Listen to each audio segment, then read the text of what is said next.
Halo semuanya, selamat datang kembali di channel Pert Indonesia. Kerja remote emang banyak kelebihannya, seperti yang udah sering saya bilang di berbagai video ya, yang diupload di channel ini. Karena bisa kerja dari mana aja, jamnya juga fleksibel, dan nggak harus ketemu bos setiap hari. Tapi bukan berarti semua perusahaan remote itu ideal ya. Faktanya ada juga perusahaan remote yang ya nggak sehat gitu. Bukan soal produknya bagus atau enggak, tapi cara mereka memperlakukan tim remote-nya yang sering juga bikin stres, burnout, dan bahkan trauma kerja gitu ya. Di video ini kita akan bahas ya tanda-tanda paling umum yang nunjukin kalau perusahaan remote kamu itu nggak sehat secara budaya dan sistem, biar kamu bisa lebih aware dan ambil keputusan yang lebih bijak. Oke, kita mulai dari hal yang pertama, yaitu adalah nggak ada kejelasan peran dan tanggung jawab. Kalau kamu kerja secara remote tapi tiap hari tuh bingung, aku harus ngapain aja sih sebenarnya, atau tiba-tiba dikasih tugas yang mungkin bukan job desk tanpa ada diskusi terlebih dahulu, itu sebenarnya tanda kalau perusahaan tuh nggak punya struktur yang jelas. Di lingkungan remote, clarity adalah segalanya. Karena nggak ada kejelasan, akhirnya kamu kerja berdasarkan tebak-tebakan doang. Dan kerja berdasarkan tebak-tebakan kayak gini, itu bikin kamu capek secara mental. Oke, poin yang kedua itu adalah komunikasi asal-asalan atau berlebihan. Dua hal ini sama-sama berbahaya ya. Karena kalau terlalu minim komunikasi, kamu kerja dalam gelap, feedback juga nggak ada, dan tim itu kayak jalan sendiri-sendiri gitu. Tapi kalau terlalu banyak komunikasi pun, tiap 5 menit ditanyain, harus standby 24/7,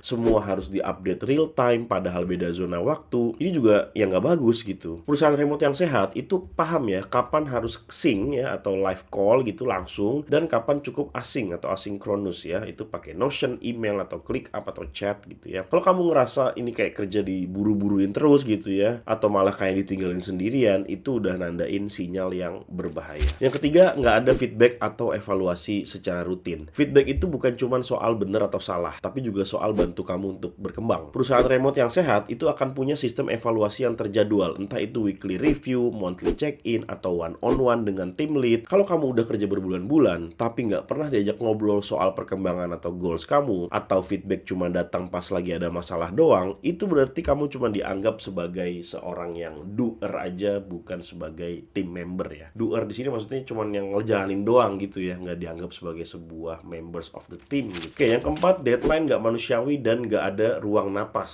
Salah satu red flag yang paling mencolok itu adalah semua kerjaan tuh selalu urgent gitu rasanya ya. Mintanya hari ini harus selesai hari ini juga, revisi jam 9 malam, call jam 11 malam, weekend juga dihajar kerja, siap-siap dapat kerja dadakan gitu kan pas weekend. Perusahaan remote yang sehat itu ngerti kalau WFH bukan berarti selalu available. Kalau kamu nggak punya waktu buat istirahat atau buat me time atau bahkan buat sekedar makan siang doang gitu misalnya tanpa diganggu, itu bukan fleksibilitas, itu eksploitasi terselubung ya, atau eksploitasi secara remote lah gitu. Nah, yang kelima adalah gak ada ruang untuk tumbuh. Coba tanya ke diri kamu deh, apa saya bisa naik level di tempat ini? Kalau jawabannya kayak nggak tahu atau nggak pernah dibahas, kayaknya semua diem di tempat, berarti kemungkinan besar perusahaan kamu itu nggak punya growth roadmap buat timnya. Lingkungan kerja yang sehat akan bantu kamu untuk berkembang, baik lewat akses ke pelatihan, promosi internal, atau minimal diskusi soal aspirasi kamu. Kalau kamu terus-terusan ada di posisi yang sama tanpa ada pengembangan diri gitu ya, itu artinya kamu lagi jalan di tempat. Oke, selanjutnya poin yang keenam, gaji dan kontrak yang nggak transparan. Masih banyak perusahaan remote yang main abu-abu ya soal pembayaran, dibayarnya telat, invoice yang nggak jelas, revisi gaji sepihak, atau bahkan janji naik gaji yang nggak pernah ditepati. Kontrak juga seringnya cuma informal tanpa dokumen legal atau SOP kerja. Ini bukan cuma bikin nggak nyaman, tapi juga rentan secara hukum dan finansial. Remote worker tetap punya hak dan perusahaan sehat pasti akan menghargai itu. Oke, poin yang ketujuh yang terakhir itu adalah kamu selalu ngerasa cemas dan nggak aman ya. Ini yang paling penting sebenarnya ya. Kalau kamu bangun pagi dan ngerasa anxious, terus juga jantung deg-degan gitu misalnya, atau bahkan pengen nangis tiap buka laptop, itu tanda serius ya. Perusahaan sehat itu justru bikin kamu semangat, bukan bikin kamu takut. Ada tantangan ya pasti, tapi kamu harus tetap bisa ngerasa dihargai, didengar, dan aman secara emosional. Kalau tiap hari kamu ngerasa kayak lagi survive gitu ya, itu bukan tempat kerja yang tepat untuk bertumbuh. Oke, kesimpulannya, kerja remote bukan berarti kamu harus nerima apa adanya ya, atau harus nerima apapun yang dikasih. Kamu berhak dapat lingkungan yang sehat, yang profesional, dan mendukung pertumbuhan kamu. Kalau misalnya kamu ngerasa ada satu atau dua atau lebih ya dari 7 poin yang tadi saya sampaikan itu terjadi di kantor kamu, di tempat kerja kamu sekarang, apakah masih bisa diperbaiki atau waktunya cari tempat kerja baru yang lebih sehat. Nah, apakah kamu pernah kerja di perusahaan yang toksik, baik itu kerja secara remote maupun kerja secara langsung atau offline? Atau mungkin kamu punya pengalaman positif ya, kerja di perusahaan yang sangat-sangat positif gitu, yang sangat-sangat sehat? Coba deh tulisin pendapat kamu di kolom komentar di bawah. Ya, buat kamu yang mungkin saat ini sudah merasa sangat toksik ya kerja di kantor kamu yang sekarang dan pengen cari kerjaan baru, kamu cek aja link yang ada di kolom deskripsi di bawah, karena Pearl Recruiting Indonesia menyediakan berbagai lowongan kerja secara remote di overseas company, yang mana company itu ada di US, di Europe, dan bahkan di Australia. Di-apply sebanyak-banyaknya, disesuaikan dengan skill, pengalaman, dan juga expertise kamu. Dan saya doakan semoga kamu bisa mendapatkan pekerjaan secara remote dari Pearl, yang mana linknya ada di kolom deskripsi di bawah. Ya, mungkin itu dulu untuk video kali ini. Jangan lupa di like, di komen, dan juga di subscribe. Terima kasih sudah menonton video ini. Saya Billy Dolmen, dan sampai bertemu lagi di video selanjutnya.